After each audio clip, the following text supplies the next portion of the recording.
Olá, eu sou Marcos Carvalho Lopes e este é um podcast Filosofia Pop.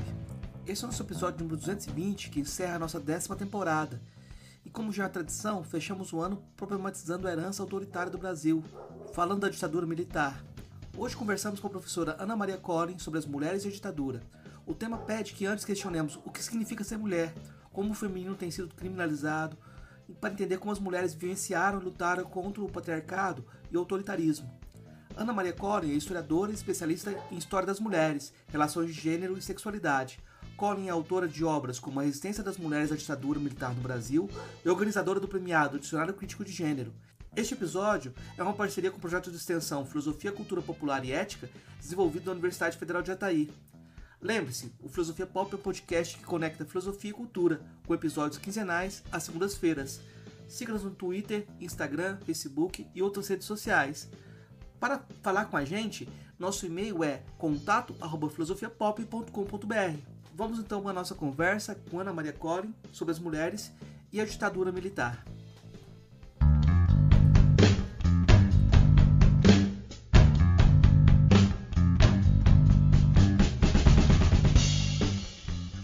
Hoje a gente recebe direto de Porto Alegre a professora Ana Maria Collin. E nossa conversa hoje, o tema geral, é sobre as mulheres e a ditadura. Mas para falar de mulheres e ditadura, a gente tem que entender o que é isso, mulheres. A questão da filosofia, né? Que é como ou o que são as mulheres. Professora, muito obrigado. Eu passo a palavra para a senhora com essa questão, né? Essa questão socrática. Obrigada, é um prazer estar aqui. Eu acho que eu tenho a minha militância, enfim, eu sou uma historiadora, já fui acadêmica. A minha militância é também ocupar espaços, né? E eu dizia para o Marcos ontem que sobre qualquer temática que tu vai falar de mulheres ou de gênero, qualquer temática tem uma história.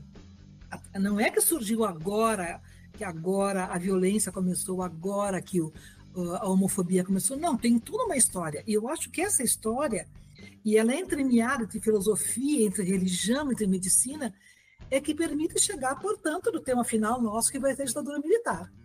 Então, eu queria começar dizendo, vou começar uma coisa que poderia ser, talvez, no fim. A grande questão das mulheres é o corpo feminino. O corpo sempre foi a centralidade das relações de poder entre homens e mulheres. E agora não podemos mais falar de mulheres. Nós temos que falar dessas várias mulheres, dessas trans que estão por aí ocupando seus espaços, né? Eu falava que 3 trans se elegeram a vereadora aqui em Porto Alegre, a gente ficou muito feliz, sempre no campo de esquerda. Então, são vários feminismos hoje que nós temos, né? E sobre isso, então, o tema que eu poderia terminar aqui seria a violência contra as mulheres. Eu não sei se as pessoas leram ou viram, pelo menos, os últimos dados, né? O Fórum Brasileiro de Segurança Pública. Eu fiquei muito chocada quando eu li esse resultado, que é de 2023. Os números da violência vão para as alturas, são números maiores. Então, nós sempre falamos que o Brasil é o 5º país do mundo que mais mata mulheres, e é o 1º país do mundo que mais mata trans. E isso também tem uma história. E quando eu li agora essa questão do fórum, que está muito interessante, não só os números, os dados, né, mas a análise que o pessoal do fórum faz. E tem uma coisa que que eu acho que incomoda qualquer pessoa de bom senso, que é a questão das crianças, né? As meninas têm a mesma violência que as mulheres. Então, se antigamente, lembra, ninguém mexe a colher, né, entre marido e mulher, e o lar era para ser um espaço de amor, eu acho que pode ser um espaço de amor, sim, o lar, mas não é sempre que é. Ele é um espaço de violência. Então, nesse fórum aparece quem são os abusadores de meninas, né? Pais, padrastos, vizinhos, tios. Então, nós precisamos falar sobre isso, porque também nessa questão, que é o começo, poderia ser o fim também, né? O que nós temos no centro aí é o desprezo ao corpo feminino, é o desprezo. Então, quando a gente vê assim, o assédio, a questão do estupro, é um desprezo a esse corpo. E eu vou ver historicamente como que talvez, eu não sei, eu posso, claro, sou historiadora, pesquisadora, estudiosa, mas também podemos nos equivocar algumas vezes, né? Eu fui atrás, quando fazendo doutorado, enfim, morava lá em Portugal, porque eu fui a Coimbra, fui morar em Coimbra, porque a minha tese foi sobre a cidadania feminina, que tem um livro, inclusive, sobre isso, que eu pessoalmente gosto muito. E para falar em cidadania, tem que falar inglês em código. Quero falar rapidamente depois, que também vai ser responsável. E, claro, eu saio do Brasil, eu vou, estou em Portugal, vou à Espanha, vou à França, parece que eu não troquei de endereço. Essa minoridade feminina é a mesma nesses países. Então eu perguntava assim, bom, como é que eu posso explicar esses países latinos, acirrados, sim, né, mas os países europeus, tal, a violência contra a mulher é tão gritante assim?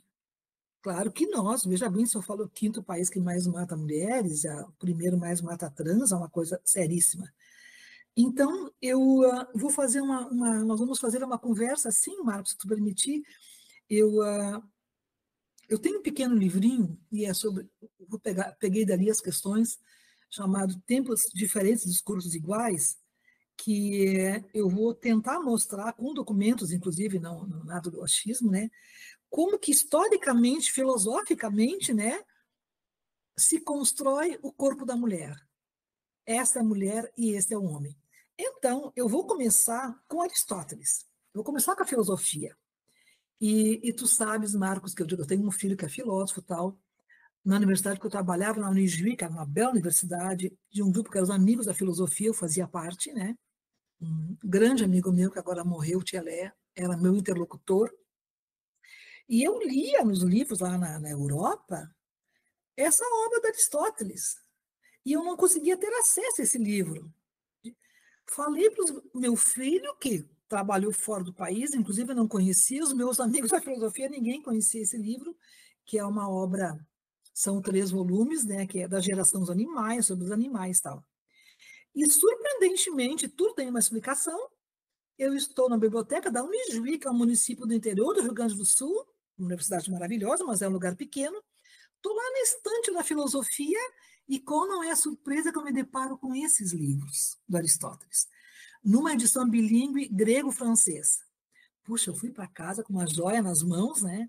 Mandei depois, fiz uma cópia boa, encadenei com couro, tal, esses livros. Bom, daí eu vou perguntar, nós vamos ver depois por que é que o Aristóteles é um cara maravilhoso, né? O livro é maravilhoso. Os livros, ele simplesmente vai tratar sobre a diferença de machos e fêmeas, fisicamente, intelectualmente, etc, etc e tal. E eu vou falar rapidamente só a coisa que nos interessa aqui para chegar depois no papo final. A coisa mais interessante que ele fala é que ele vai ser a diferença sapo e sapa, boi e vaca, tal, tal. Daí ele chega no macho, na fêmea, homem e mulher. E vai dizer assim, começa a desqualificação, começa assim, a mulher tem a voz mais fina que o homem. A mulher tem os pelos mais ralos que o homem. Mulheres e homens possuem seios, só que nas mulheres flácidos logo paem e neles rijos. E ele vai fazendo essa diferenciação de uma maneira brilhante. Mas daí ele chega e diz assim, a mulher, primeiro faz uma interpretação errada, como todo ser inferior, a mulher morre antes que o homem, o que está errado hoje em dia, né? Hoje em dia tu vê que a mulher morre depois. Mas a pérola é a seguinte, ele vai dizer, a mulher tem um cérebro menor do que o homem. Daí, veja bem que relação, tu é filósofo, sabe do que eu estou falando, mas se nem da filosofia ninguém conhece, como é que encontro ele lá no interior do Rio Grande do Sul? Porque tu sabes que quem vai assumir o discurso aristotélico é a Igreja Católica. E a Unijuí foi criada um seminário de freios capuchinhos. Imagina que a biblioteca dos capuchinhos foram para a biblioteca depois que virou universidade. Por isso que estava lá Aristóteles. Bom, eu achei aquela obra maravilhosa, tal, só que não paramos por aí.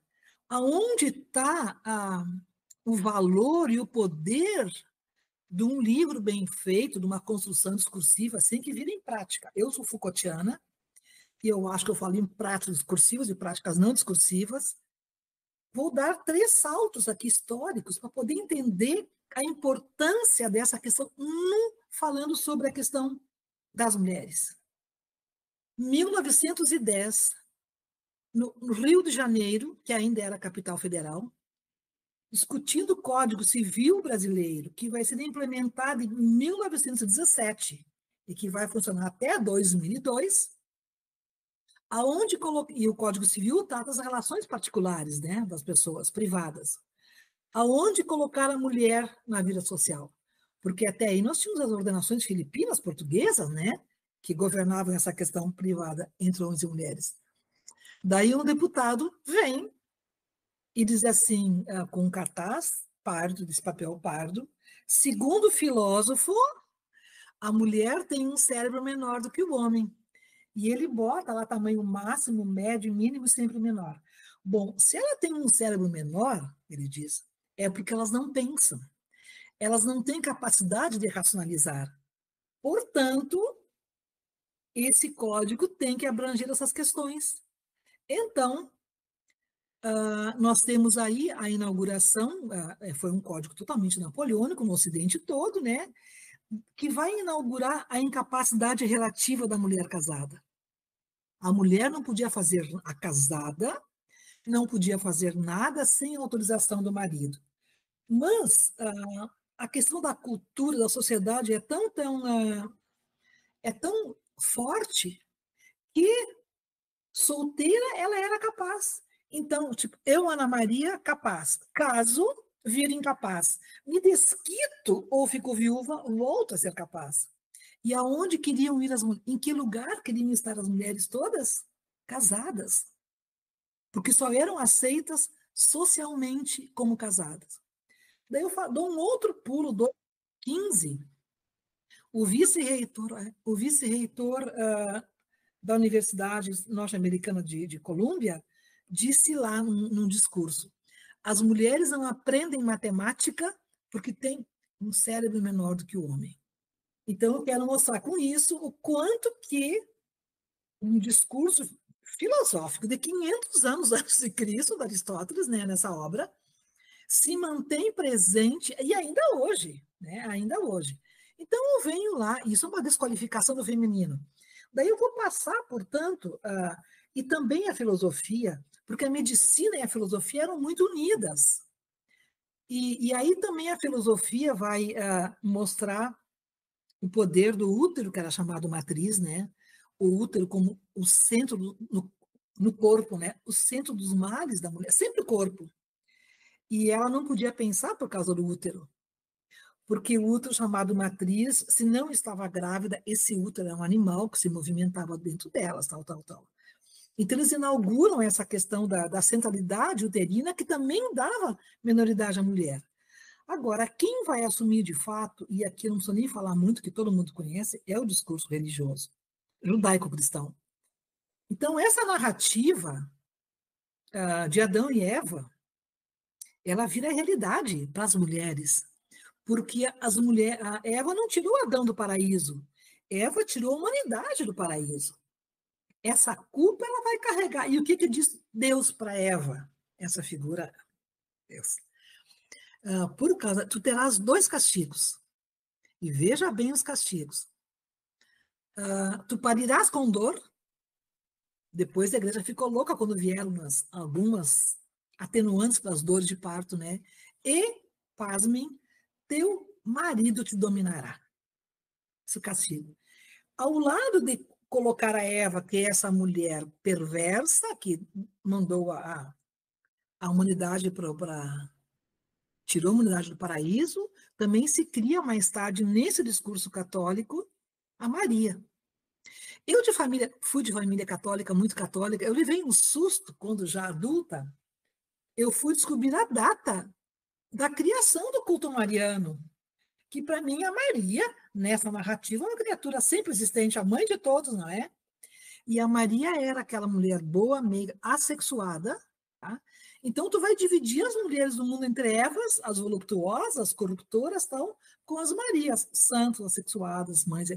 Então, esse discurso da Igreja Católica, e que ainda é muito presente, agora não posso mais falar só em Igreja Católica, mas posso falar em todas as religiões, o quanto que elas são nefastas para as mulheres, e eu não tenho tempo para falar aqui também dessa questão das várias encíclicas dos papas, né? Eu lembro que foi João Paulo II que disse, bom, Jesus e Deus amavam as mulheres. Deus amava as mulheres. Agora, quando quis lançar o mundo a palavra, escolheu quem? 12 homens, os apóstolos. E depois, quem vai lançar a palavra ao mundo é Jesus. Então, as mulheres sempre serviram para coletar dinheiro, para varrer igrejas e tal. E depois, se não me engano, foi o Bento XVI que disse que os inimigos da família brasileira é o feminismo e a homossexualidade, né? Então, muito presentes ainda, muito presentes. Esse discurso é muito presente nas religiões como a menoridade da mulher. Daí eu venho vindo, tem que ser rápido para nós termos tempo. Eu chego no discurso médico e eu acho que o discurso médico é o mais cômico, se nós olharmos, mas é muito presente. Que o Galeno, que é um grande médico, né, da antiguidade, tal, que vai ser o pai também da medicina, depois vem Hipócrates, tal. Mas o Galeno vai dizer que o homem é a medida das coisas e que a mulher é um homem invertido. E a descrição que ele faz, aonde o homem tem o pênis, a mulher toda para dentro, é a vagina da mulher. Aonde a mulher tem, o homem tem o saco, ela tem as duas, os ovários. Ela é simplesmente um homem mal feito. Então, quando a gente olha e vai ver hoje o quanto que ainda tem países que rejeitam o nascimento de meninas, que não valem para nada, só querem homens, né? Porque o homem é a medida das coisas. Bom, e essa questão da Maria não ter, veja bem a questão da Maria não ter prazer, que ela era sexuada, né? Quando se faz o Código Civil brasileiro, nós vamos ter aqui um discurso, e é muito incrível isso, sobre a questão da infidelidade, né? Quem vai ser castigado ou não.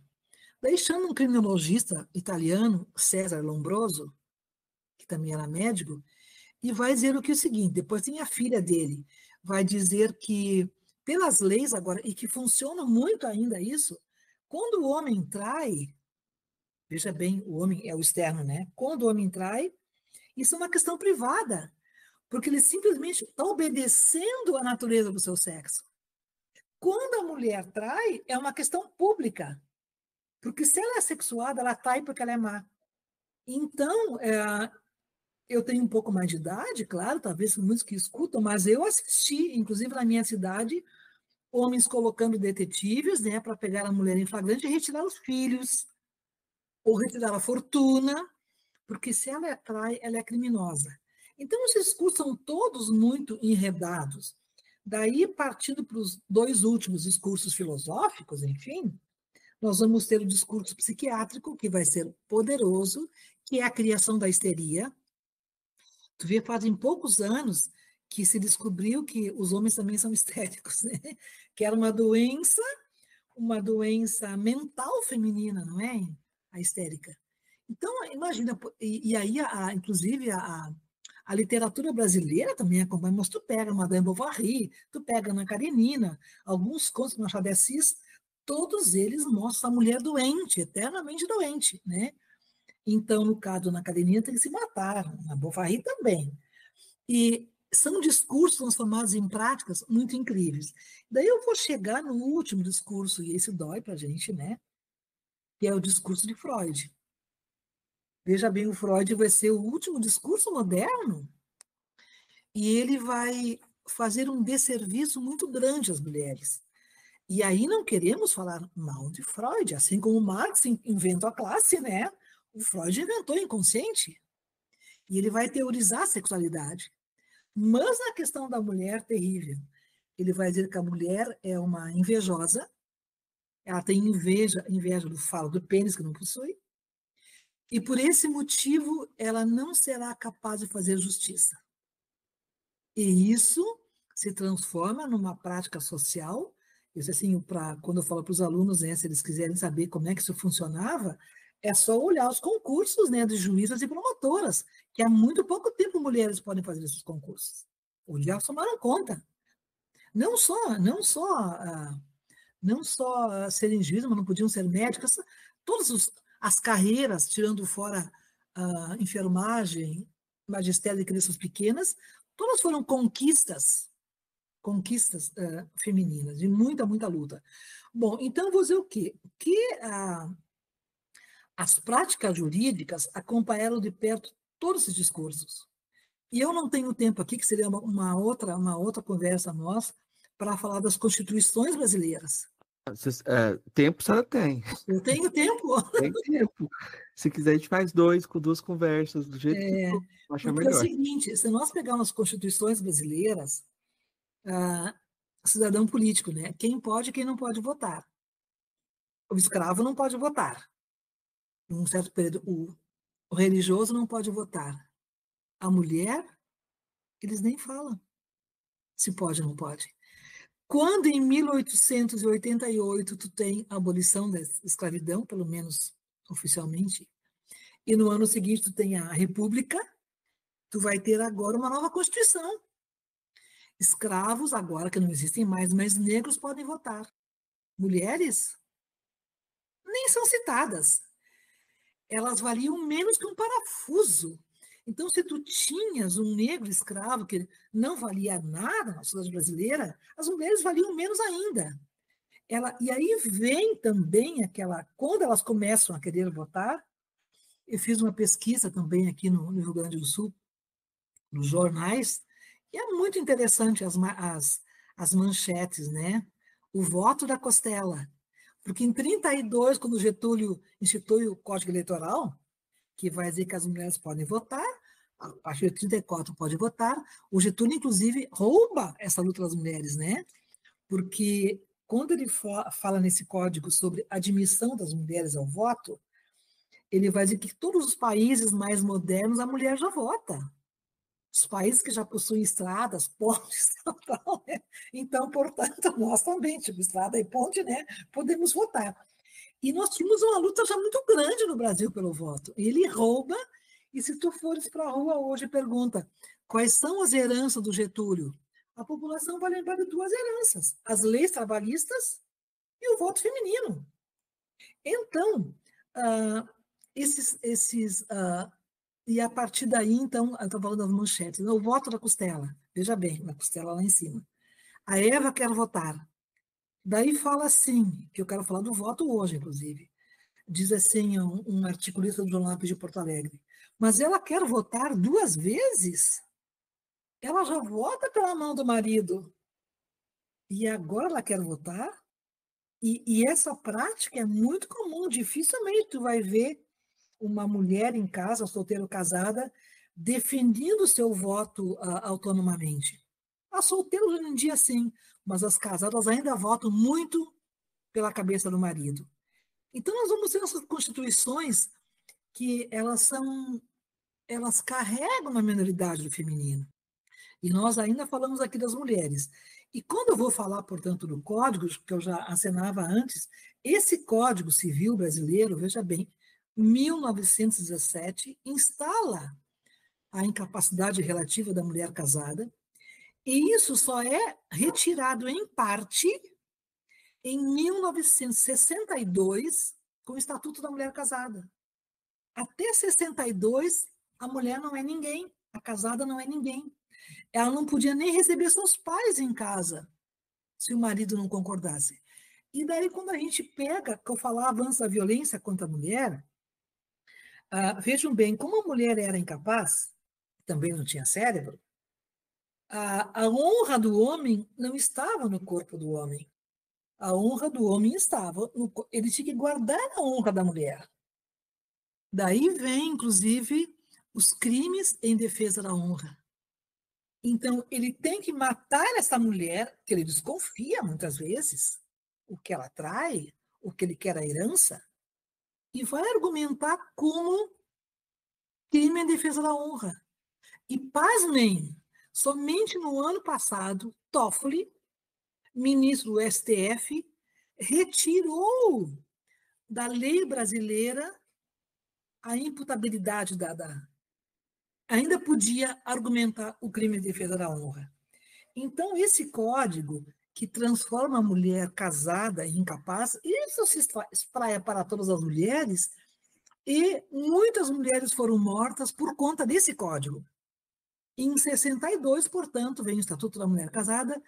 E quando eu trabalhei, por isso que eu fui morar em Portugal, quando eu fui, Portugal tem muito mais coisas sobre essas leis brasileiras do que aqui, né? Porque os juristas, o pessoal daqui ia fazer direito lá em Coimbra, na UC, tal, tal, tal. Daí eu descubro lá um livro do cara que foi responsável por construir o Código Civil, e ele era um cara avançado para o seu tempo. Ele vai dizer no livrinho em Defesa da Família, Clóvis Bevilacqua, ele vai dizer assim, que se uma mulher séria, honesta, porque o marido, por esse código, se a mulher não é mais virgem, ele tem 10 dias para devolver ela para a família, 10 dias. O que falou Bevilacqua num livro impresso? Uma mulher séria, honesta, vem pela rua e é violentada, o marido pode devolvê-la sim e deve para a família, porque essa mancha não se retira do campo social. Então vejam bem o quanto que esses discursos todos eles se transformam em práticas tal. Mas mesmo assim, nós vamos ter de fato, eu acho que um avanço nessas relações de gênero com 88, com a Carta Cidadã. Bom, a escola, agora vou indo para os nossos, tá? A escola reproduz esses discursos todos também.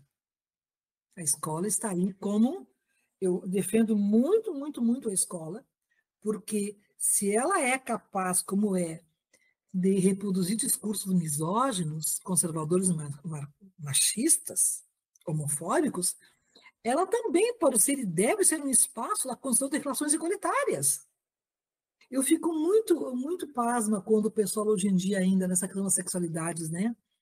Não podem ver alguém falar. A diferença é uma coisa que incomoda muito, muito, muito, né? As pessoas não convivem com a diferença. Então, se é um corpo estranho, não consegue conviver. Mas vai para uma escola para te ver quem é que está batendo lá. São esses queer que nós chamamos, esses corpos diferentes que amedrontam, né? Então, não conseguem conviver com a homossexualidade. E eu sempre falo o seguinte, mas escuta, vai ser o meu vizinho homossexual, o que eu tenho que ver com isso? Ele está me incomodando, por acaso, hein? E quando pegas hoje, os homossexuais do Brasil são os que mais movimentam a economia. Porque eles têm um poder, eles estudaram muito, têm um poder de compra muito grande, eles conseguem ser um mercado consumidor grande, viajam muito, mas mexeu no corpo, cara, mexeu no corpo agora dos homens. E quando nós falamos em assassinatos de trans, a maioria é em corpo feminino, que são mortos. É esse corpo que está ali incomodando demais, demais, demais. Então, ainda a diferença faz muito mal. Eu E queria as comentar. professorinhas, fala, querido. Eu queria comentar só que assim tem uma coisa tão interessante que tem um crítico de cinema chamado Vitor Russo, que ele estudou a representação dos homossexuais no cinema, e ele mostra como a homossexualidade é representada pela feminilidade do masculino. Isso já era negativo. Quando É, você tem a feminilidade, então o crime está no feminino, né? o crime está no feminino, tanto é que o travesti que se veste de homem, esse, dificilmente tu vê sendo assassinado. Agora, a travesti feminina, ah, eu tenho, assim, depoimentos de alunos meus, orientandos meus, né, um orientando meu que estava em processo ainda de modificação de sexo, colocava o vestido e era derrubado da cadeira do bar de noite, da vestido de mulher. Então, o que incomoda é esse corpo feminino transgressor, seja ele que for. E isso é que causa morte, não é? Isso é muito triste. E a escola, especialmente a escola mais de periferia, a escola pública do Brasil como um todo, lá eles batem as portas, o ombro da professora, né? Eles têm que ter um acolhimento. E a professora acolhe. Então, eu defendo muito a escola porque as meninas também que são violentadas em casa, elas são essas partes muito muito ruins até de falar, né? Mas muitas mães enxergam tudo e ficam quietas porque não podem perder seu homem. Porque ainda a mulher é muito medida por um homem ao seu lado. Eu sempre brinco assim, é como se ela fosse um saco vazio e só é assoprado e enche quando tem homem ao seu lado, que é chegar depois da Dilma. Então, as mães muitas vezes ficam quietas, enxergam as coisas, e não podem perder esse homem. E a professora é aquela personagem que vai receber, que vai acolher, que vai conversar, e até que vai denunciar, não é? E antes de eu passar para a questão da política, eu quero falar aqui da questão do corpo, enfim. Hoje em dia, quem sabe, um dos temas mais tabus da sociedade brasileira se chama aborto. E a eleição dos Estados Unidos agora, e eu assisti, ninguém me contou, é um desserviço para a humanidade, o Trump ser eleito é um desserviço. Uma amiga minha falava, meu Deus, esse cara é contra imigrante, contra negro, contra mulher, contra sexual, se elege igual. A Câmara nem falou em aborto. Ela disse no último discurso, a mulher deve e pode decidir pelo seu corpo. E esse teria sido um dos critérios para a sua não eleição também. Então, e eu lembro ainda, veja bem a questão do corpo sempre. Vocês devem lembrar todos de quem foi o Cunha, aquele presidente que deve estar agora com tornozeleiro, né, presidente do Congresso Brasileiro. E quando se discutia no Congresso não o aborto, a descriminalização do aborto, o que disse Cunha? O corpo da mulher não pertence à mulher. Os homens vão decidir o que a mulher pode ou não pode fazer com o seu corpo. Eu fico muito indignada, eu sou obrigada a falar sobre isso aqui, Marcos, porque aqueles homens, a maioria homens, que vão lá dizer não, a mulher é uma criminosa que faz aborto, mesmo que tenha grávida de 1 mês, ela é criminosa se ela faz aborto, parece que eles não conhecem a realidade brasileira dos milhares, das milhares de mulheres mortas, pobres todas, em clínicas clandestinas. Será que eles têm ideia de quais são os métodos usados em clínicas clandestinas? Agulha de tricô, agulha de crochê, desentupidor de pia, e assim vai. E que deixam milhares de crianças órfãs. Por que mulheres da classe média e classe alta podem ir em clínicas fazer aborto? Quem frequenta as clandestinas são mulheres pobres. E é essas que precisariam de um apoio do Estado com hospitais que lhe atendessem. Então, esses homens lá votando, eu queria que eles fossem ver as estatísticas do número de mulheres. Esses sim são assassinos, porque estão deixando que essas mulheres morram em clínicas. E eu, como mulher, quero falar aqui. Será que alguém acha que alguma mulher do mundo afora tem algum prazer em fazer aborto? Será que acham isso? Ela está correndo perigo de vida sempre? Se uma mulher faz um aborto, é que existem causas muito sérias para ela abortar. Não é assim, agora vou lá fazer um aborto, não. Então, quem tem que decidir, de fato, se pode, é a própria mulher. Então, esse, talvez, na minha opinião, Marcos, seja o tema mais tabu da sociedade brasileira ainda. E veja bem, eu começo lá e volto aqui, sempre a questão do corpo. Agora vamos para a política brasileira, rapidamente falando, antes de chegar na ditadura militar. Bom, a política sempre foi um lugar masculino, um lugar de poder e masculino.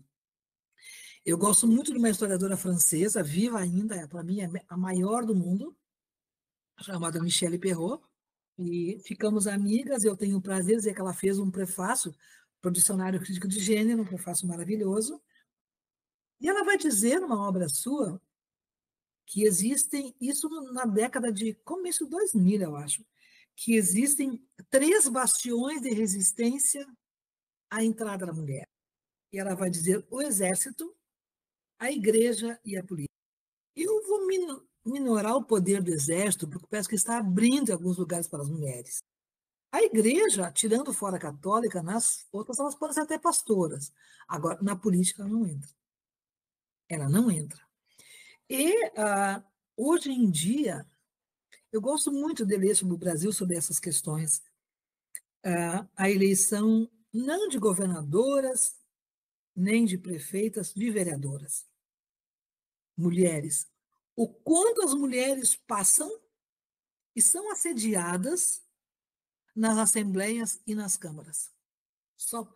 Então, todo mundo acha que pode passar a mão na bunda da mulher, todos acham que pode se encostar, já que ela está num lugar que não é seu, que é o lugar da política. E eu quero dizer ainda, e aqui não é a judeológica que eu vou fazer da Dilma, não. Não é dizer que eu amo ela, eu odeio ela, não. Mas eu quero falar sobre o impeachment da Dilma. Não só eu. Muitos acham, muitos historiadores e politicólogos acham, que um dos fatores fundamentais do impeachment foi de gênero. E eu faço a seguinte análise. Então, já que nós vamos estar de planejador militar, se vocês. Eu acompanhei o voto de cada um dos deputados pelo impeachment, que foi aquela coisa triste para o cachorrinho, para a vizinha e tal. E vai lá o Bolsonaro, que na época era deputado, que depois vira presidente e dedica o voto pelo impeachment, a primeira mulher presidenta do Brasil. Um parêntese, vocês lembram a dificuldade que foi de chamá-la presidenta? Tinha que ser presidente masculino? A primeira mulher presidenta vai dedicar o voto dele para o impeachment dessa mulher, que é a primeira presidente, ao seu torturador. Carlos Brilhante Ustra foi o torturador da Dilma. E ele dedica o voto ao torturador. E eu acho que o que me incomodou mais, quem sabe, esses dias fiz um post lá e algumas pessoas fizeram algumas respostas, é o post do Instituto Racionalidades, um dos posts, que talvez o que tenha me incomodado foi ao ver o voto do Bolsonaro, a entourage ao redor, aqueles homens ao seu redor, quando ele fazia o voto, nenhuma surpresa. Olhavam aquilo como se fosse uma coisa normal. Então, eu acho assim que o impeachment da Dilma é por ser mulher, mas não só por ser mulher sozinha. Como que tu vais ter de presidenta, de presidente, uma mulher que não tem marido? Então, quando chega no Rolls Royce lá, é a filha dela com o netinho que acompanha?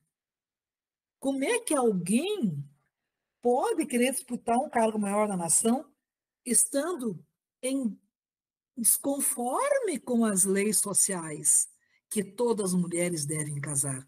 Porque, por incrível que pareça, ainda é dito e redito que a mulher só se sente realizada se for casar e ter filhos. E esses dias eu ouvi uma conversa, eu tenho um filho que tem 3 filhinhos, o outro não tem. E eu conversava com meu filho que não tem filho, que estava aqui, uma conversa dessa de que uma mulher, uma atriz, que estava super arrependida que não teve filhos, porque quando ela optou por não ter filhos, é que ela queria ser independente, tá? Mas agora quem é que vai cuidar dela? Tu vê que compromisso para os filhos, né? Botar o filho no mundo para que cuidem as mães, os pais, né? Então, ainda, a mulher tem essa função social de manter o país em dia, que é botando homens e mulheres em dia. E essa é uma questão que eu acho que nós precisamos pensar muito, desde lá do Aristóteles, Platão, Sócrates, esses filósofos todos, que vão inaugurar o útero, a antiga matriz como o mal das mulheres, mas esse útero é responsável por botar no mundo homens e mulheres. E ainda hoje, esse que seria um plus a mais, redundância, um plus a mais, que seria a capacidade da mulher, por enquanto da mulher, de botar filhos no mundo, ainda é o signo da desigualdade. Porque ela fica menstruada, porque ela engravida, ela não pode ter emprego, não pode aquilo, um monte de coisa ela não pode, porque ela tem essa capacidade de colocar mulheres e filhos no mundo. Então, eu sempre defendo a política feminina, porque eu acho que talvez o dia que nós tivermos. A gente pode ver países adiantados do mundo, mulheres comandam, as coisas mudam, tá? Porque é impossível que tu tenha essa capacidade e também esse compromisso de botar homens e mulheres no mundo. E mesmo assim sofrer desigualdade por essa sua capacidade. Tá? Então, eu digo assim que a Dilma, o impeachment da Dilma, e agora eu adoro isso, nada como um dia após o outro, ela poderosa no BRICS, né? Inclusive o Putin pedindo que ela seja reconduzida ao cargo, né? Porque ela é muito inteligente. Ela é mineira, mas morou anos aqui no Rio Grande do Sul, foi secretária de Estado, que é muito inteligente ela é. Então, agora, fora daqui, ela sendo reconhecida, aqui não podia ser presidenta. Eu acho que, especialmente por uma questão de gênero. Bom, daí encerramos aqui agora e vamos passar, no fundo, para a temática que é a nossa aqui, né? Eu acho que a gente pode fazer um gancho com essa temática, porque um dos fatores também para a derrubada da Dilma foi o fato delas também ser um ex-militante, né? O fato da ditadura, de colocarem ela como a ex-guerrilheira, herói da ditadura, herói da luta contra a ditadura, né? Sim, Isso aí, também é um... aí o voto do Bolsonaro contou, né? Sim, sim. Eu Aí, acho que esse fator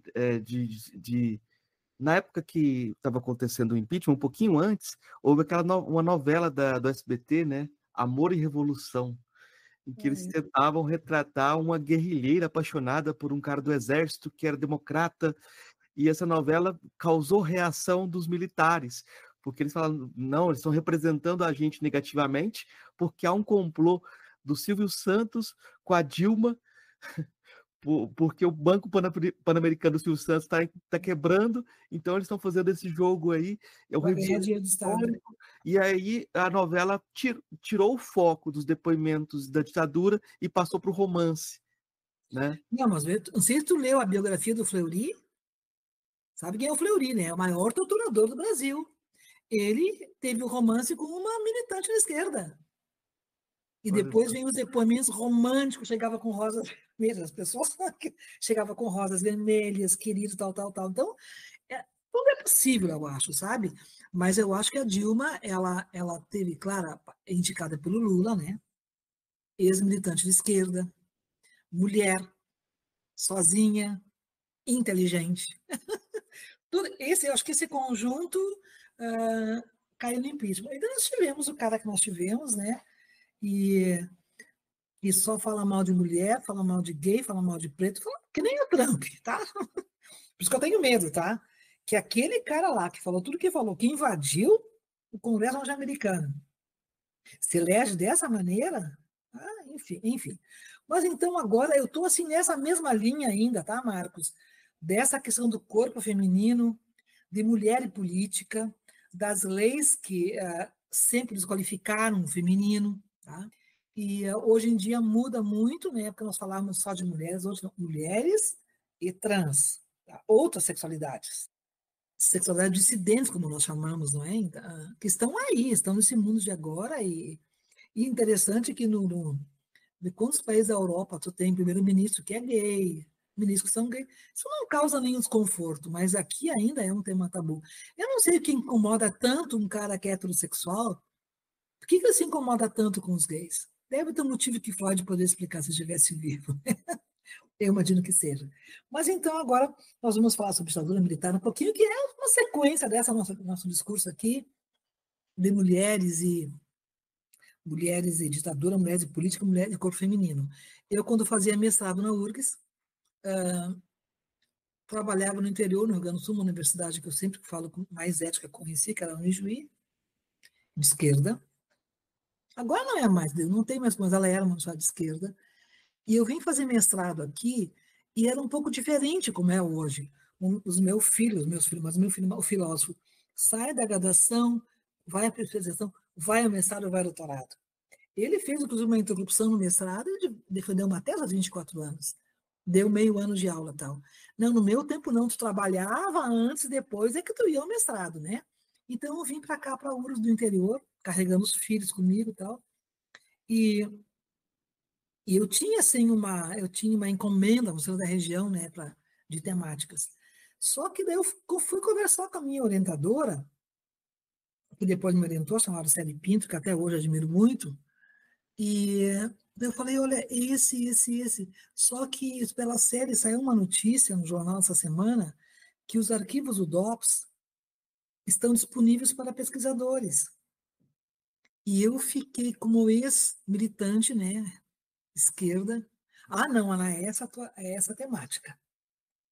E eu fiz, inclusive, um texto para uma revista, de um livro que saiu, só dessa minha caminhada aos documentos. Porque não é fácil. Até hoje não é fácil. Então, a primeira coisa que eu. Dizia no jornal que os arquivos estavam.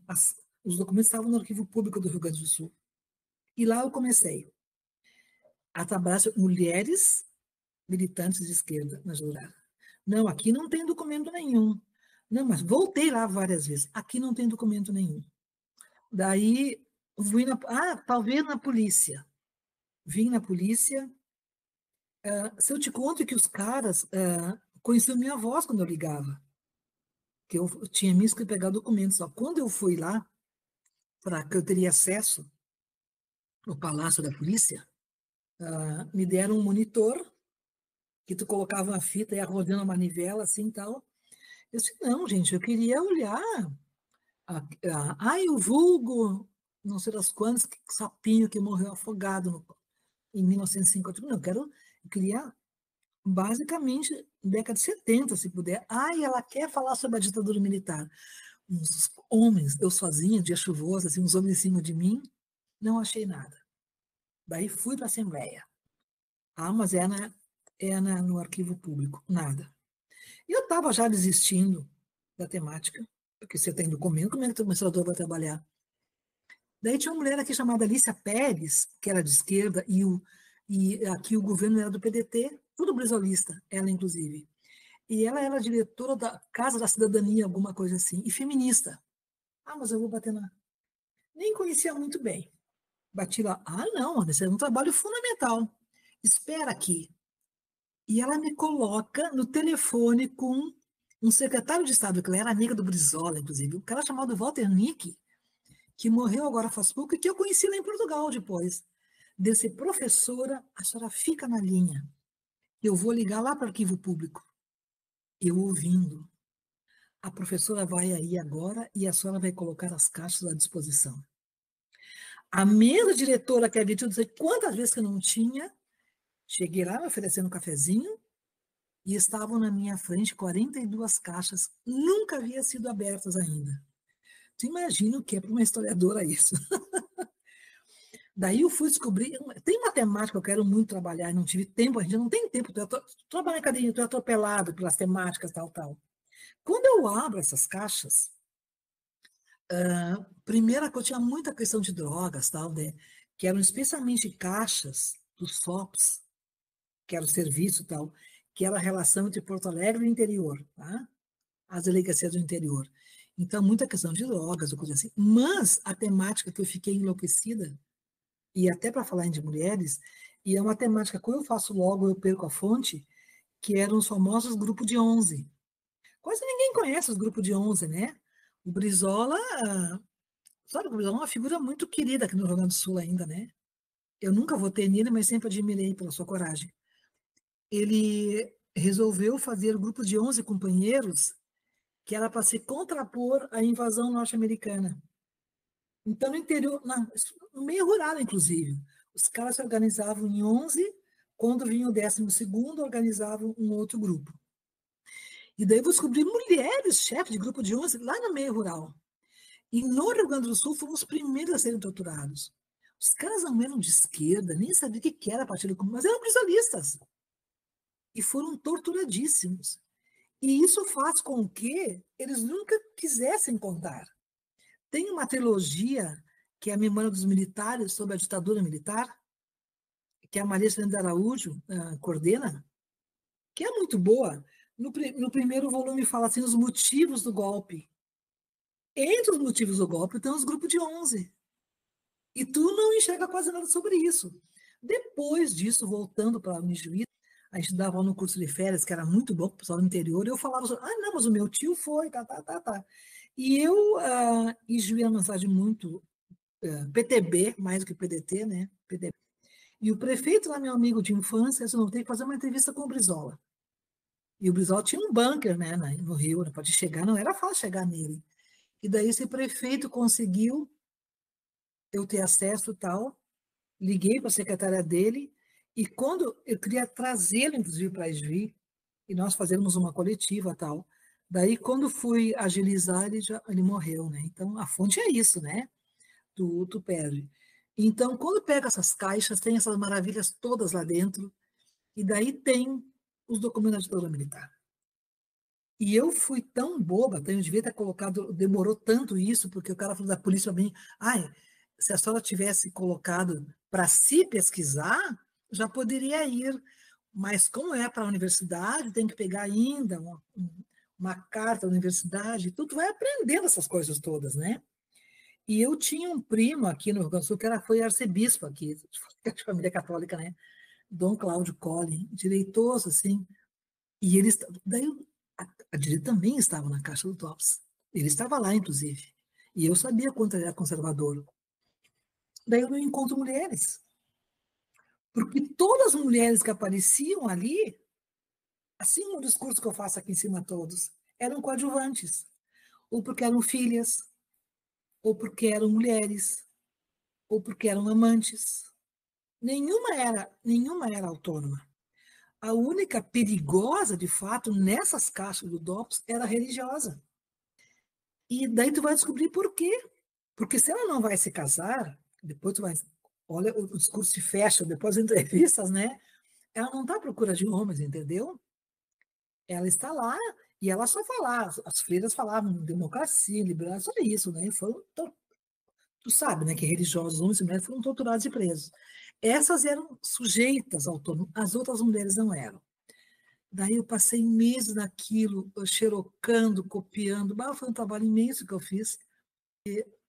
Não, aí não vai sair tese. Porque eu só mostrar ali que ela, na voz dos militares, né, que elas não tinham poder nenhum, era insuficiente. Daí eu decidi fazer entrevistas. Eu adoro história oral. Bom, se eu fui militante e tu tinha uma deputada aqui do PCdoB, Sara Coni, que também foi, é que tem mais. Daí comecei com Sara Coni, me indicou uma. Daí eu podia escolher as que eu queria. Porque era uma rede, assim, né? Subterrânea de mulheres. Elas também nunca foram chamadas. Parêntese. Quando eu lancei depois esse livro, eu dou um codinome para essas mulheres, né? Porque os caras estavam vivos, como estão vivos ainda. Quando eu fiz o lançamento do livro, que foi um sucesso, num 31 de março, aqui, num shopping horizontal aqui em Porto Alegre, que foi a televisão, foi tudo lá, elas na fila. Daí uma dizia, eu sou a Simone. Eu sou... Elas se anunciando, pelo prazer de serem ouvidas também. Bom, daí essas entrevistas que eu faço com homens também, acabaram virando o grande corpo do meu livro, porque eu pude fazer, então, um cotejamento entre o que elas dizem com os argumentos do DOPS e com os homens que eu entrevisto. E é uma coisa muito maravilhosa. Falou uma assim para mim, Ana, tu é psicóloga? Porque eu colocava um gravadorzinho no meio de nós, né? E deixava que elas falassem. E uma delas pediu que ela tinha que ler, tu é psicóloga? Eu digo, não. É porque a gente falou coisa que nem imaginava que iam falar.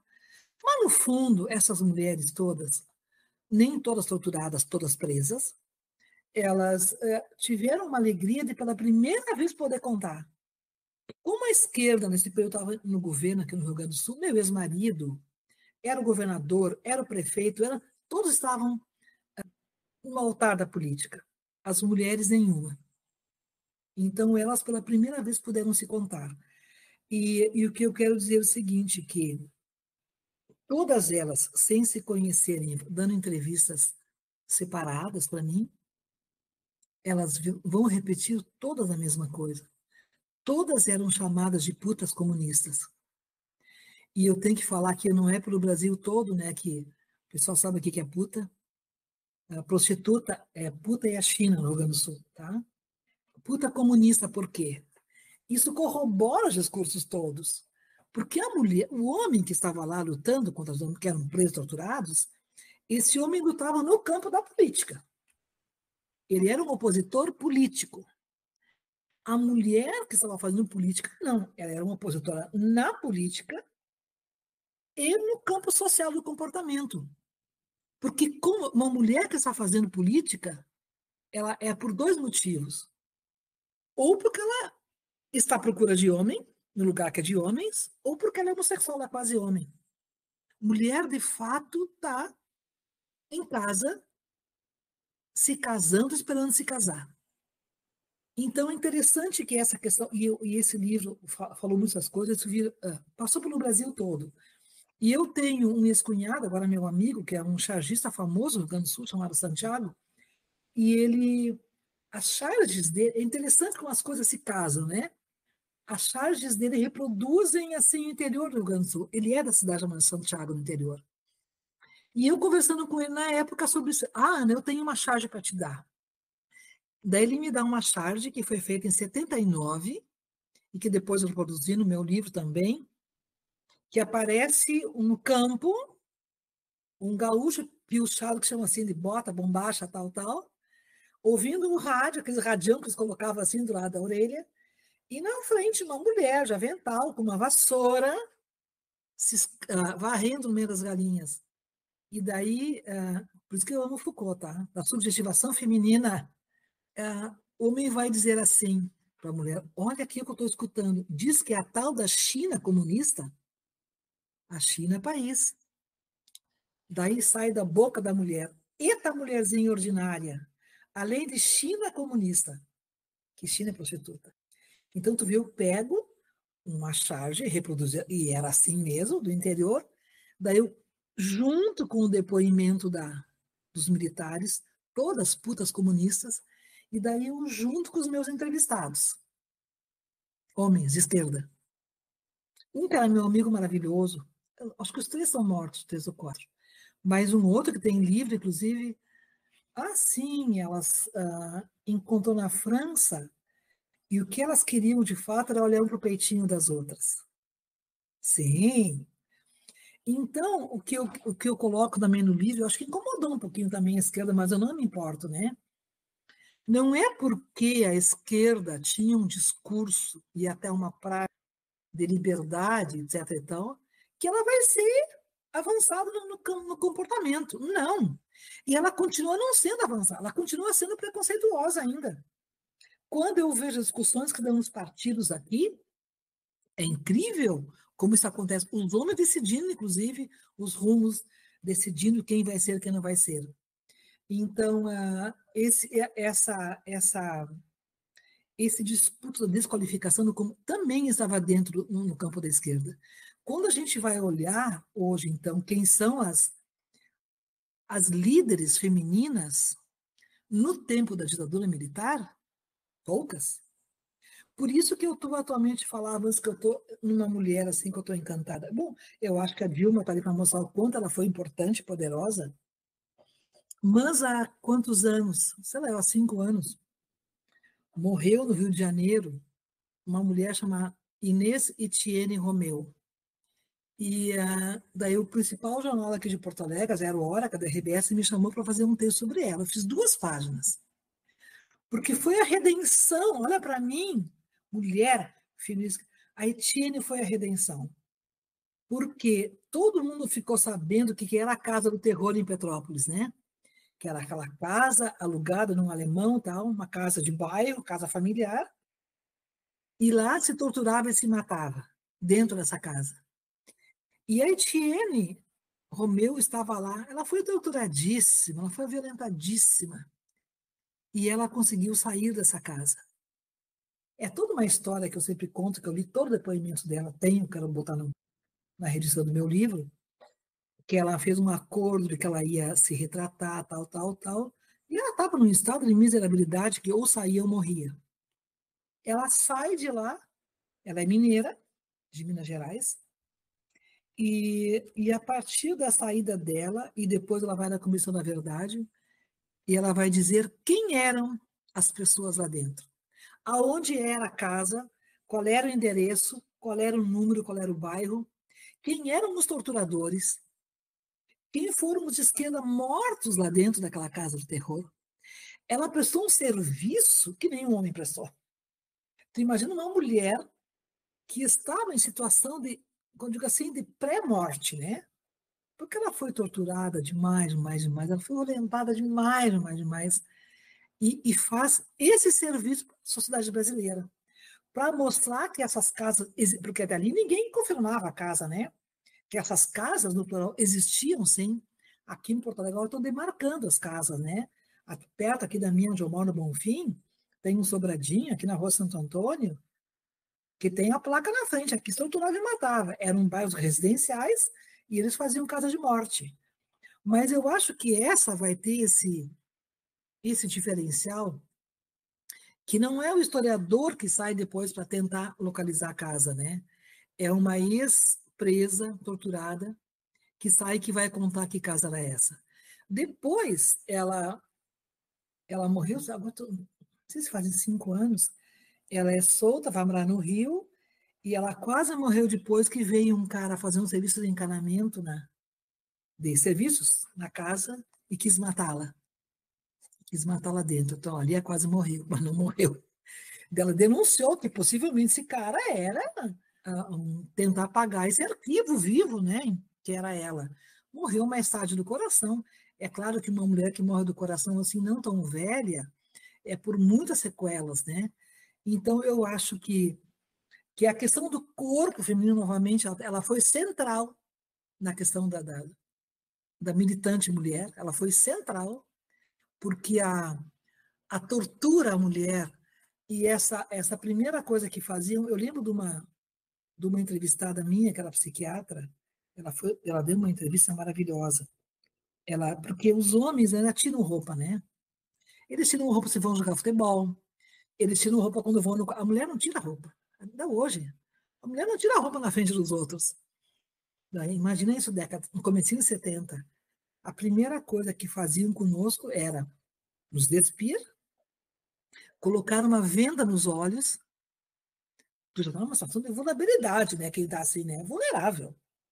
Numa sala e tu só escuta sussurros de vários homens na tua frente. E tu não consegue olhar que olhar que eles têm sobre ti. E daí tu começa a te tapar, te tapa, te tapa, te tapa, até que tu vira um feto, em posição de feto. Então, vejam bem, pode não tocar, mas isso é uma violência psicológica sobre o corpo da mulher que ninguém paga. Uma outra, que era uma das que eu entrevistei, a única operária, né? Porque todo mundo sabe que as militantes de esquerda, a maioria eram estudantes universitários, secundaristas, não é? Eram poucas operárias.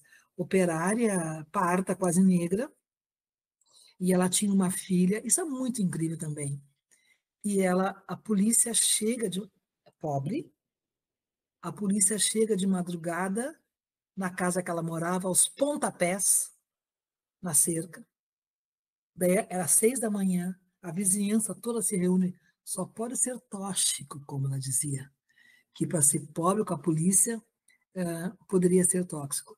Ela foi a mulher mais tempo presa, talvez o Brasil todo, no Rio Grande do Sul, sim. E tem um livro chamado Sargento Vermelho, porque também todo mundo sabe que os primeiros presos são os militares, né? De esquerda, né? E aí foi. O Sargento Wilson, ele tem um livro, e daí ele fala que quando ele foi preso, aqui no DOI-CODE de Porto Alegre, levar numa sala, a sala coberta de sangue nas paredes. Daí ele falou assim: se tu não falar, vai te acontecer o que aconteceu com essa mulher que saiu daqui. E essa mulher era ela, essa operária preta. E ela ficou presa durante muitos anos, e ela me conta depois que, claro, que a tortura que levam, tanto soco, tu perde a noção, inclusive, de dias, tal. Que eles colocavam uma gravação, e depois a filha tinha 6 ou 8 anos, alguma coisa assim, colocavam uma gravação que ela só tirou a limpo depois quando foi solta, porque ela achava que era filha dela mesmo, que ou a mãe contava ou ela seria violentada, tal. Então, uma voz, uma menina, que parecia ser filha dela, e ela sofria muito, muito, ela não tinha o que contar, porque ela falou assim, lindo aquilo, nós tínhamos 2 vidas, nem a minha família sabia que eu era militante, tinha todo um serviço de proteção que tu não sabia nada, eu não tinha, não podia contar, a não ser o caso do namorado, que depois foi preso também. E essa filha, ela passou esses anos todos sofrendo pelo que fariam com a filha. Então, quando a gente pega a questão das mulheres, e essa questão o corpo é central. Então, desde a questão da tortura física, das violências que sofrem, são violentadas quase todas, desde a questão psicológica sobre o corpo dessa mulher, desde a questão sobre o corpo da filha dessa mulher, então vai ser central nessa relação de torturador e presas e torturadas ou não. E quando ele chega hoje, que tem a Comissão da Verdade, que está mostrando tal, né, o que se faziam com os corpos, e é tão incrível que não muda nada. Do Aristóteles para cá, para hoje, eu ainda tenho os mesmos discursos transformados em práticas. Que o discurso não vira prática não é importante, né? São palavras ao vento. Mas um discurso que transforma em prática, e eu falava antes de Foucault, Michel Foucault, que é um teórico que eu gosto muito, que eu acho que ele é fundamental para as mulheres, e ele tem uma categoria, um conceito, chamado subjetivação, que de tanto ouvir discursos, práticas, televisão, jornais, livros, né, a pessoa acaba incorporando esse discurso também. Então, quando eu vejo aquelas mães que dizem não posso ficar sem meu homem, mesmo com uma filha, quando eu vejo mulheres aqui dizendo, eita, Listina comunista, eita, mulher ordinária, né? A Listina comunista, o quanto que as mulheres foram tomadas também por esse discurso masculino, que era o discurso do poder. Tá? Então, e na ditadura não foi diferente, não foi. Inclusive com os homens, e quando eu lembro desse senhor que dá entrevista para mim, elas queriam mais olhar pretinho das outras, ele tem um livro sobre ditadura militar, de um homem revolucionário. Aliás, tem muitos livros de homens revolucionários, né? Poucos livros de mulheres ainda, poucos livros. Eu lembro que, quando eu defendi a minha dissertação, que era esse trabalho, uma editora no Brasil chamada Rosa dos Tempos, que eu acho que agora voltou, a editora era a Rose Muraro. E eu consumia muito a Rosa dos Tempos, muito, eram livros maravilhosos. E daí defendi a dissertação, que foi um sucesso a defesa, o pessoal que foi assim um marco também, né, que era só mestrado, né? E eu peguei, e não tinha essa coisa ainda que tem agora, era começo de 90, 90 e pouco. Eu peguei e fiz uma carta para a Rose Muraro. E mandei o calhamaço, assim, impresso para ela, para o Rio de Janeiro, que eu queria editar na Rosa dos Tempos. Eu não sei como que ela leu, aquilo tão ligeiro. E ela me telefona, que é telefone fixo, né? Ainda. Diz para mim assim, Ana, me manda um retrato teu, me manda não sei o quê. Trabalho de uma historiadora sobre ditadura militar no país. Isso é em 97, gente. Então, vejam bem, tu acaba lá em 75, 85, 97, tu tem um trabalho de uma socióloga, aparece, uma historiadora, é o primeiro no Brasil. E eu acho que esse espaço ainda está a ser escrito. Eu agora tenho orientado muitos, inclusive, né? E um aluno meu, baiano, negro, eu fui numa banca dele na Bahia, de mestrado, e depois convidei ele para ir adorar se me orientando. Fiz uma tese belíssima. Ele virou o grande nome hoje das militantes araguaia. Então, lá na Bahia, trabalhou com 3 mulheres baianas que foram para o Araguaia. O doutorado fez um trabalho maior, muito lindo, o livro dele sobre o Araguaia, tal, né, que são as mulheres no Araguaia. E parece que a gente precisa também puxar, sabe, esse tema, entende, Marcos? Puxar o tema e ele não pode ficar esquecido. Isso que eu acho, assim. Daí eu diria o seguinte, o que a gente pode fazer para mudar a cultura que desqualificou o feminino?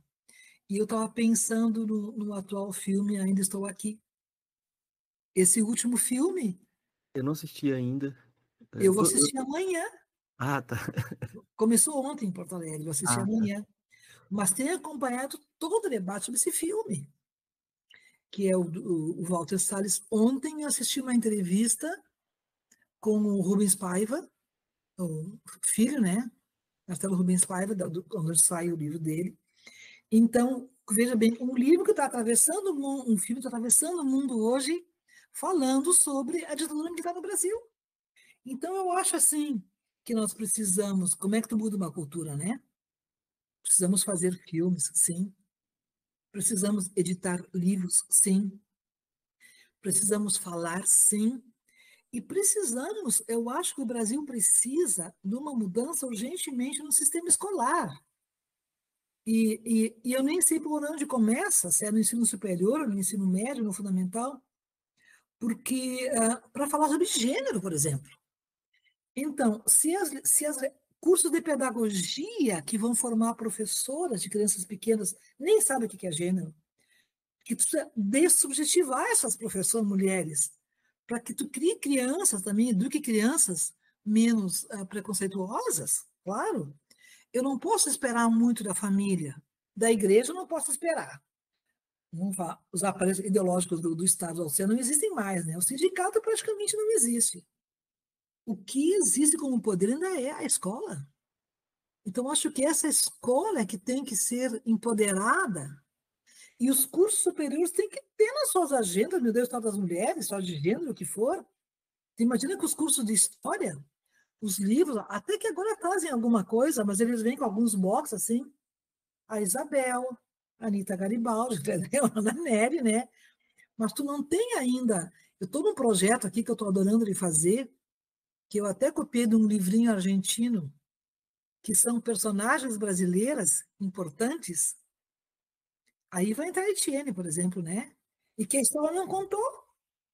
Então a gente precisa contar essas mulheres. E eu queria fazer um livro, assim, convidei uma amiga minha a fazer comigo, para nós depois vendermos para a Secretaria de Educação, para chegar nas escolas. Eu acho que tem que ter um movimento da cultura hoje, mas especialmente da educação, para tentar mudar esse panorama, essa história, essa desqualificação e essa violência contra a mulher e contra as sexuais dissidentes. Nós precisamos fazer alguma coisa. Porque quando eu vi aquela pesquisa, então, do Fórum, faz o quê? Uns 3, 4 meses, que eu estava lá no Cipó ainda, que nunca se matou tanto mulheres e gays no Brasil, que nunca se violentou tanto, que nunca se assediou tanto. E agora tem aquela outro tema, que é o stalking, aquele que nunca se perseguiu tanto, né? Então, a gente tem que fazer alguma coisa. E eu acho que daí, então, eu acho que nós somos importantes. Retirar um pouco do ranço, né, Marcos, da academia, do discurso acadêmico, que é só para os pares poderem ler, fazer com que as pessoas possam ler, qualquer pessoa possa ler. Que até o caso poder ouvir, porque uma das coisas que eu aprendi com o podcast é que tem muita gente que não consegue ler por diversas questões, até questões de, por exemplo, meu filho tem autismo, né? E tem muitas pessoas com autismo que aprendem ouvindo, não tem o mesmo tipo de concentração, às vezes, para ler. E a gente tem que chegar de alguma forma para as pessoas e levar em conta essa diversidade também, né? Eu acho que Diferença. porque Ninguém hoje consegue. eu acho que, por exemplo, a gente está muito preso nos artigos como formato acadêmico padrão. E o artigo é muito fechado, um formato que a escrita não cresce, ela não Mas também. aí tu tá dentro da academia, tu sabe de onde é que vem a culpa disso, né? É, Então, porque tu só é avaliado pelos textos. Só. Então, tu só consegue pontos, aí tu chega no teu lugar lá, não, tu só consegue manter o curso se tem um corpo docente qualificado com esses. Então, são só esses artigos feitos para iguais. E sabe uma coisa que me irrita profundamente? São artigos feitos para iguais, para o mundo acadêmico. Não são textos para a população. Eu gosto de ter um estilo assim mais livre, né? Que as pessoas possam ler. Pois esse livrinho, então, que eu te falo que é pequeno, barato e pequeno, eu vendo ele muito, muito, muito. O que eu acredito isso é o estilo dele. E daí eu até estou colocando, fazendo um post no Facebook sobre a questão da Amazon, né? Os meus amigos livreiros, e eles têm razão quando eles falam mal da Amazon, que é uma concorrência desleal. E eu digo assim, eu concordo com eles. Só que ontem eu postei um livro para o Recife e um para São Paulo. Como que uma autora gaúcha, que não está na Companhia das Letras, que está aqui no sul do Brasil, consegue fazer que seus livros cheguem? A Amazon me permite isso. Eu já vendi para todos os estados do Brasil. Aquele dicionário crítico de gênero nosso, que eu acho que no fundo, um livro de autoajuda, né, para quem precisa saber sobre os temas todos, né, para todos os estados do Brasil. Então, ela permite que tu chegue lá. E quando chega lá, eu tenho esse retorno assim, ai, como é bom de ler, tal, tal, tal. porque saiu um pouco da linguagem acadêmica, sabe?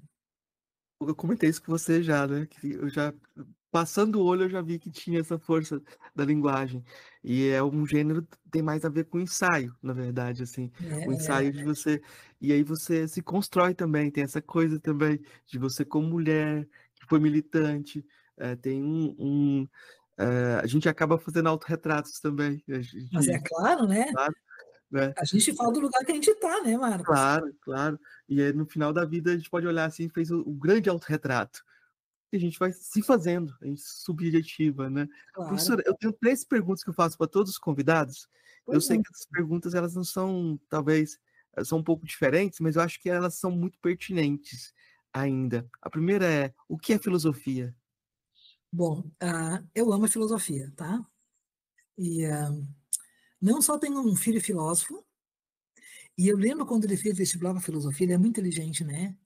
Olha, meus amigos, mas Ana, ele podia fazer qualquer curso, um guri inteligente, e vai fazer filosofia, porque ele é inteligente, disse eu, é que ele fez filosofia. A filosofia, para mim, pensa o mundo. A filosofia É, pensa o mundo. Pensa o mundo e dá esse diagnóstico do mundo. Para mim, é essa a filosofia. das filósofas ou filósofos que você conheceu pessoalmente, qual foi aquela ou aquele que mais lhe impressionou? Eu conheci pessoalmente. Eu tenho uma filósofa que eu gosto muito em São Paulo, não sei se faz sentido, que é a Vânia Dutra, que é nietzschiana, o que morreu morreu no Rio no ano passado, também Foucaultiano e nietzschiano, que foi minha amiga até, puxa vida, Roberto Machado? Roberto Machado. Sim. Levei ele lá para Ijuí, fazer uma incursão para o interior. Roberto Machado, a Vânia, eu digo pessoalmente, né? Porque se é por livros, eu sou amante do Nietzsche, amante do Foucault, Deleuze, Derrida. A última pergunta é justamente qual o filósofo preferido, né? E aí entra esses 3 que você falou por último, né? E eu acho muito interessante, eu fiz a graduação entre 97 e 2000 em filosofia, e na época o pessoal tinha muita restrição com Foucault, Continuam tendo. tipo, essa parte, história da sexualidade, o pessoal, não, isso não é mais filosofia, né? E torcia o nariz para quem estudava o autor, e ele não era visto como ele caiu para a história, né? Caiu para a história, né? E Mas eu vou te contar o porquê que é. Eu quero te contar qual é a minha avaliação da resistência Foucault. Não é por claro, causa da sim. sexualidade, não. É. E eu quase conheci o Foucault, porque ele era muito amigo do Roberto Machado, e ele vinha uma vez por ano, e o Roberto Machado ali no Jardim Botânico, né? Vinha visitar, ele ficava ali. Eu digo, gente, se ele tivesse vivo, eu ia lá para casa do Roberto Machado para conhecer pessoalmente ele. Mas a resistência ao Foucault é porque tu sabe que a academia, o conhecimento era muito marxista, né? Continua sendo muito ainda. E que a filosofia também. E o Roberto e o Foucault, quando ele inaugura a questão do poder, ele desmancha com o poder marxista, esse poder do Estado sobre o sujeito. Ele vai dizer, não, as relações de poder, inclusive do pobre sobre o rico, que podem acontecer, tu te gradeia por quê nas casas? Elas são epidérmicas, né? É a microfísica do poder, né? Como o Roberto Machado também inaugurou. E eu acho que isso o meu filho também me disse, que essa questão do poder transformou em maldito na filosofia. Porque tu tem um campo de pensadores marxistas que tu não podia falar nada, e vem ele com essas questões, porque não seria pela sexualidade. E eu sou cada vez mais Foucaultiana, sabia? Porque, Não, pode falar, porque não, porque as ferramentas que o Foucault nos apresenta para trabalhar, eu fui muito marxista. Imagina, fui militante de esquerda. Agora, a categoria de classe não dava conta para trabalhar com mulheres. Não dava. Eu tinha que abrir essa categoria. E o Foucault me apresenta novas ferramentas de análise. E essa questão do poder vai ser fundamental. A questão da subjetivação vai ser fundamental para poder entender as mulheres. Agora, para um marxista ortodoxo, é difícil. dizer que Marx não é mais a categoria. Para ter uma ideia que agora, como perdeu essa candidata aqui, que era muito rejeitada, e eu fui convidado para um grupo do WhatsApp, seria a esquerda gaúcha, tá? E daí o grande debate é o seguinte, ó, a partir do Gessé Souza, tá? Não tem mais espaço para identitarismo. E como é que fica a questão de classe? Eles pegam o Gessé Souza para isso. Daí veio um cara e falou assim, e eu não podia me meter por questões particulares. Daí veio um cara assim, não, eu não sou negro, mas eu falo sobre escravidão, sim, identitarismo. Eu não sou mulher, mas a violência contra a mulher me incomoda, sim, identitarismo. Então, eu não sou gay, mas assassinato de gays me incomodam. Então, tu tem hoje, parece que um retrocesso, quase, diria eu, de ser a questão de classe a única categoria válida. E o último de José Souza faz isso. Tipo assim, por causa dessas questões, nós estamos esquecendo a questão de classe. É claro que não estamos esquecendo. Para mim, o Marx vai ser fundamental. O classe é uma categoria, mas raça é, o etarismo também é, a religião também é, entendeu? São várias categorias que permitem que eu dê conta de analisar aquele objeto, entendeu? E eu acho que a rejeição do Foucault no meio acadêmico veio por aí, na minha avaliação. Aí eu queria te perguntar, vou pegar a deixa para perguntar sobre Foucault e as mulheres, porque a questão dele na Revolução Iraniana sempre é muito polêmica, né? Como é que a senhora lê a atuação dele nesse momento?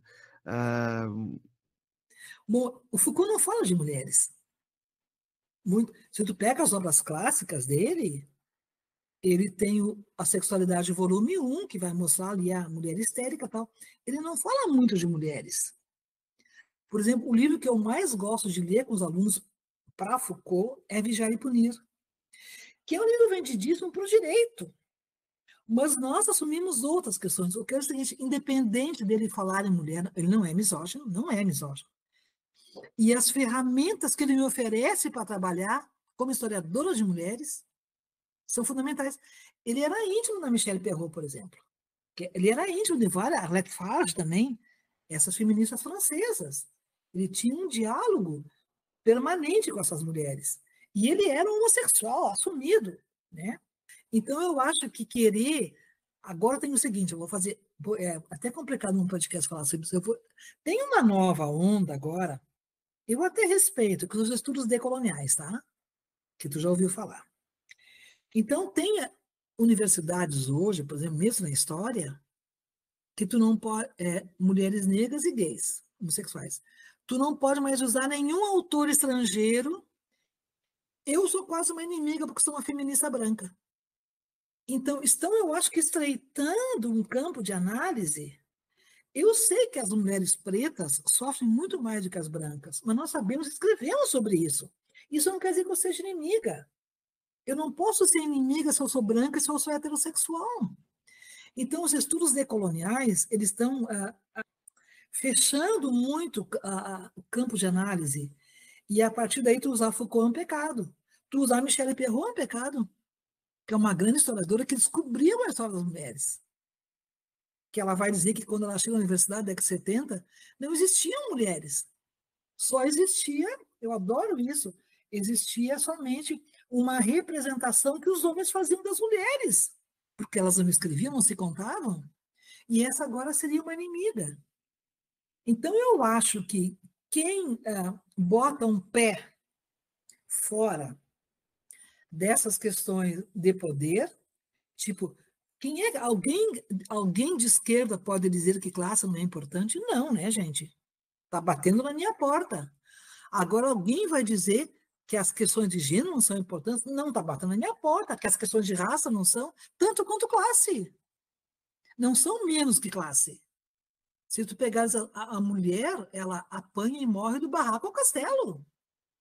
Mulheres milionárias e mulheres pobres. Então, como é que não vai ser fundamental essa questão de gênero? E eu achei, falar com meu filho, que lê muito também, esse meu filho estava aqui, digo, Camilo, o Gessé está fazendo um desserviço agora, que está trazendo assim como única, eu nem li o livro dele ainda, só os comentários, hoje eu vou ali, até vou comprar, como a categoria de classe é a única importante, sabe? Tem um filósofo que é o Kwame Anthony Appiah, e ele fala que nos Estados Unidos agora tem um novo tribalismo, né? Porque é É, mais fácil um negro. É possível um negro casar com uma pessoa branca, mas um democrata com um republicano, não. é, E ele vai falar que as questões de identidade é o que determina o voto. Então, as pessoas votam na pessoa e se você perguntar por quê, porque ele é branco, porque ele é homem, porque ele defende. sim, eh, seriam políticos. Mas aí é, também, isso também faz uma crítica ao identitarismo, entendeu? aham. Também está fazendo uma crítica ao identitarismo, não é? Mas ele está dizendo que, assim, que não dá para pensar a política sem pensar as identidades. Mas é claro, e da onde que viriam da onde que viriam as políticas contra o racismo, no caso, por exemplo, contra a violência, se não é do Estado, tá? Dos partidos, né? Tanto é que dá para ver que o Bolsonaro acabou com tudo que tinha de apoio ao trabalho de gênero. Ele acabou com tudo que tinha sobre o trabalho da questão do racismo, acabou com tudo, porque essa política não interessa essas coisas. Então, eu acho que a gente não pode ficar assim, presa a um discurso desses. Eu não, eu sou bem poderosa, assim, sabe? Eu me empodero, tá? Não fui de esquerda, e até eu fiz uma coisa, quando eu fui embora, tem muita biblioteca muito grande, né? Quando eu fui morar em Foz, me desfiz de toda a minha bibliografia clássica marxista. Eu botei nessa uma livraria de amigos meus para vender até como sebo tal, porque estava carregando de mudança, acima de mudança, e algumas coisas, tenho até o dia a dia da Revolução Russa, dei para o meu ex-marido, que é stalinista ainda. Então, eu acho assim que tu não pode ficar presa. Eu sou bem poderosa nesse ponto, até porque eu publico bastante e tenho a mídia dizer assim, não, defendo classe, sim, mas não é a única categoria. Deve ter muita gente torcendo o nariz, mas não estou nem um pouco preocupada, sabe, Marcos? Mas eu acho que é por aí. E eu acho que, assim, a gente está construindo campo de análise de gênero e as mulheres estão ocupando espaço. O maior movimento que existe na filosofia brasileira é das filósofas, né? É um movimento muito importante que tem feito muita coisa porque elas se uniram, né? E uma coisa que tem acontecido muito é você reconhecer o trabalho de filosofia em áreas afins, em pessoas que não tinham, muitas vezes, o espaço na academia para fazer filosofia, né? E como as questões estavam pululando, era preciso dar voz. Então, com certeza, seu trabalho está dentro desse jogo aí. Quando o seu trabalho sobre gênero, o seu trabalho sobre as questões das mulheres vão na direção contaminadas por Foucault, mas se a gente for pensar a filosofia no Brasil, faz parte desse jogo também. Então, Não, mas eu vou te dizer uma outra coisa, então. Acho que eu vou te mandar de presente, tá? Tu não tem meu dicionário, né? O não, meu, eu, porque eu ah, organizo, tá? Mas ali tem filósofos maravilhosos, como a Carla Dias, filósofos maravilhosas. Porque, claro que não é Foucaultiano dicionário, né? Então, e ele começou com uma ideia. Eu e um colega meu, Los Angeles, que organizamos, mas a ideia foi minha aí, a antiga. Eu comecei a fazer uma lista só da questão de mulheres, tá? E daí eu tenho um primo meu chamado Leandro Collin, que estava na Federal da Bahia. E ele é homossexual, ele coordenava no governo Dilma um grupo e tal. E daí foi o primeiro que eu pedi um verbete de homossexualidade. Bom, para ter uma ideia, Marcos, que o dicionário virou meio a meio depois. Não, mas o fulano trabalha com isso, o fulano trabalha. Aqui vai, né? E daí eu tenho lá sobre Derrida, sobre Deleuze, sobre Marx, sobre todos os teóricos, filósofos, né? E a maioria escritos por mulheres. Eu gosto muito da Carla Dias, por exemplo, tá? Que eu acho ela muito competente. Carla é fantástica, Não é? talvez até por conta de ter a formação em jornalismo inicial. Então, ela Ah, sabe conversar, ela sabe sabe escrever bonito dialogar, também. sabe escrever, né? É. Ah, é, espera aí, é Carla Rodrigues. Carla Rodrigues, desculpa. Carla Tá? Se você Rodrigues. falou Carla Dias, a gente está falando da mesma pessoa, só que Não é ela, é a Carla Rodrigues, que é uma Carla filósofa que eu Rodrigues. respeito. Então, tem várias filósofas, eu vou te mandar esse dicionário, depois eu vou te mandar o endereço, É. que escrevem verbetes, tá? Eu queria pedir para a gente fechar nossa conversa indicações. As minhas indicações vão ser quase o dicionário crítico de gênero que a gente está falando aqui, o livro Minhas Histórias das Mulheres, da Michelle Perrault, que faz parte da nossa conversa, Tempos Diferentes, Discursos Iguais, A Construção Histórica do Corpo Feminino, A Cidadania da Mulher Brasileira, uma Genealogia, esses livros você encontra na Amazon, e são todos dessa... E também comigo, viu, Marcos? É? Eu vendo muito também. Então, Diretamente. uma coisa maravilhosa, que o pessoal me manda endereço e eu mando no de Pix, custa menos, sabe? E chega. Mas eu diria assim, posso falar? Claro, claro. A Michelle Perrot, todos. Tá ótimo, Todos. ótimo. Ela tem um livro chamado, que eu adoro, um livro chamado que é o mais porque ela reúne vários textos dela, O Silêncio das Mulheres da História, uma coisa assim. Eu gosto muito. Bom, a Judith Butler, para mim também é leitura obrigatória. A John Scott, que continua produzindo, ele também é obrigatória. Eu estou pensando aqui na minha biblioteca, que eu fiz assim, eu tenho. Bom, para mim, Foucault continua sendo ainda uma leitura obrigatória, né? E quem escreve sobre ele também. Daí tem a Scarlett Martin, né, de São Paulo, que é Foucault, mas Foucault é a mais famosa do Brasil, eu acho. Eu gosto muito dela também. E pega surpresa, tu pensa nesses mais clássicos. Roberto Machado. Roberto Machado sempre, né? Eu gosto muito, gostava muito. Me deu uma tristeza quando ele morreu, sabe? Que eu tenho todos os Eu autografados. fui aluno dele e a gente teve uma relação muito diferente, assim, porque eu mostrei para ele um filósofo que eu estudava, que era o Hort, e ele estava Sim, o trabalhando filho com estava Rocha Proust. também, sim. E aí eu mostrei que o Hort escreveu sobre Proust, e ele ficou assim, tipo, ele não tem muita familiaridade com os americanos, né? E depois ele gostou dos textos do Hort, e ele escreveu para mim assim, que ele ia me dar uma entrevista para o podcast, mas tinha que ser presencial, ele não ia dar entrevista à distância, porque para ele tinha que ser tete a tete, e ele falou que ia me dar entrevista porque eu tinha apresentado o Hort para ele, que ele Uma tinha gostado. simpatia a ele, né? Ele uma E, simpatia. e aí... Eu acho o seguinte, o que eu acho o seguinte, por causa da Michelle Perrot, que é, todos os grandes são simples e simpáticos. O problema são os pequenos. Eu diria, o problema é o ressentimento. O problema é o ressentimento, né? Bom, eu vou indicar uma cara que eu adoro, que é a Maria Rita Kell também.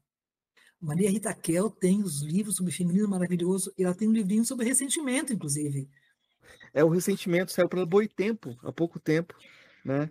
Esse livrinho chama, o título é Ressentimento, da Maria Tekel, e aí ela faz uma trajetória de Nietzsche, Isso aí. Spinoza, eu acho. Isso, é muito bom. Mas ela escreve muito bem.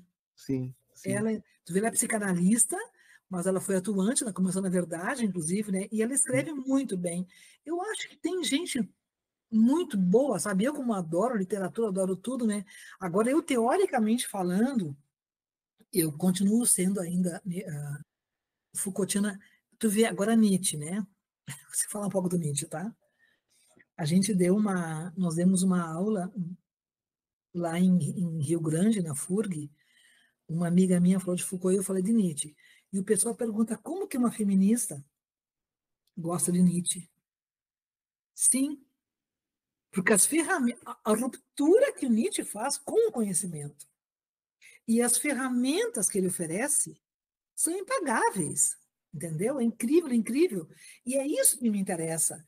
Eu não posso pegar o livro de uma feminista, porque é feminista. Não, não é essa a questão. Eu tenho que ter teóricos que me auxiliem na minha escrita como estudiosa de gênero e feminista, etc. E tal. Eu tenho que ter. Então, o Nietzsche é um cara. E o Foucault dizia, eu sou também nietzschiano, porque também o Foucault pega essas ferramentas de Nietzsche e aprofunda e vai além, não é? Então, eu gosto muito, muito do Nietzsche, gosto muito, muito, muito. E eu leio com os alunos, eles ficam chocados. A genealogia da moral. Aí o pessoal tinha que ler esse livrinho, sabe? Sim, não, e tem que ler a Cidadania da Mulher Brasileira, uma genealogia.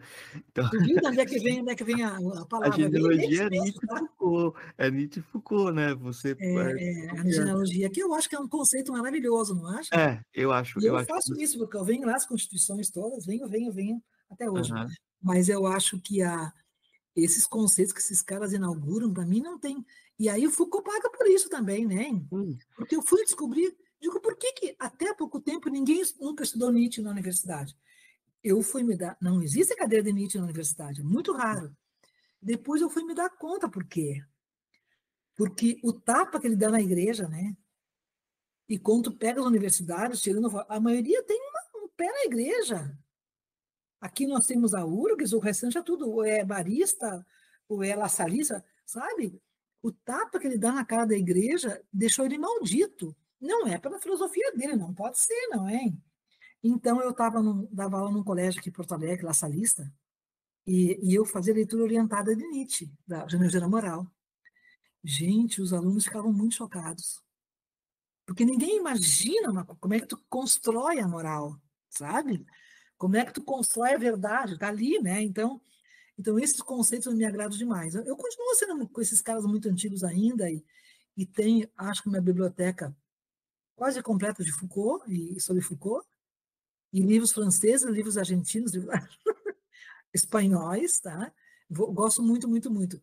Eu teria talvez muito mais autores, mas eu acho assim que, por exemplo, quem trabalha com sexualidades é obrigado a ler a Butler. Eu acho que a Butler, ela é uma leitura obrigatória para quem trabalha com homossexualidade, com sexual dissidentes, tal, né? Quem trabalha com mulheres, a Michelle Perrault é fundamental. Né? Então, tu tem a John Scott que inaugura o conceito de gênero, e eu gosto muito dessas produções sobre o patriarcado também, né?